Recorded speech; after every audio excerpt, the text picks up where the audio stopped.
এই তিনটে মন্ত্র যদি হৃদয়ে গেঁথে নাও তাহলে তুমি আর কখনো ভয় পাবে না, কারণ ভয় তখন তোমার শক্তিতে রূপান্তরিত হবে।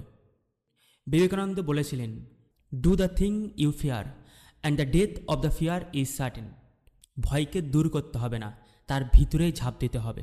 বিবেকানন্দ বলেছিলেন, ভয়কে ভয় করো না, ভয় মৃত্যু, সাহসী জীবন।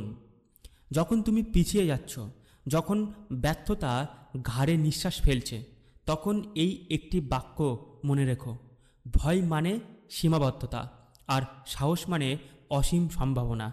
ভয়কে তাড়াও না, ভয়কে চিনে ফেলো আর তার মধ্যেই পা রাখো, কারণ ভয়ের অন্য পাশে রয়েছে তোমার আসল রূপ। আর বেশি অংশ মানুষ তারা সামনে ভয় দেখেই পিছিয়ে চলে আসে, কিন্তু সাহসী মানুষরা ভয়ের মধ্যে ঝাঁপ দিয়ে তারা নিজেদেরকে নতুনভাবে আবিষ্কার করে।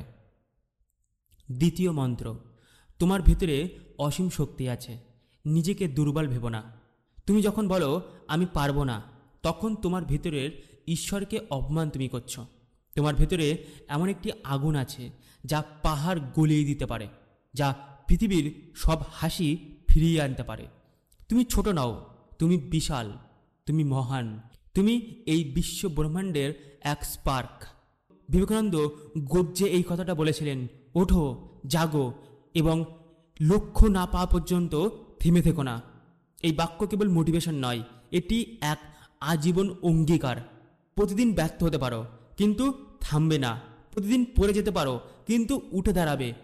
আবার পুনরায় বারবার, একদিন নয়, প্রতিদিন পড়বে, প্রতিদিন উঠবে। তোমার সফলতা একদিনে হবে না, কিন্তু একদিন তুমি সফল হবেই।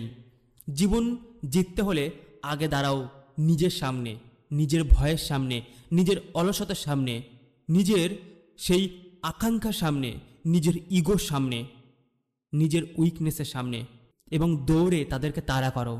ভয়ের মধ্যে ঝাঁপ দাও এবং জয় করে ফিরে আসো। তখনই দেখবে তুমি নতুন একটা মানুষ হয়ে গেছো।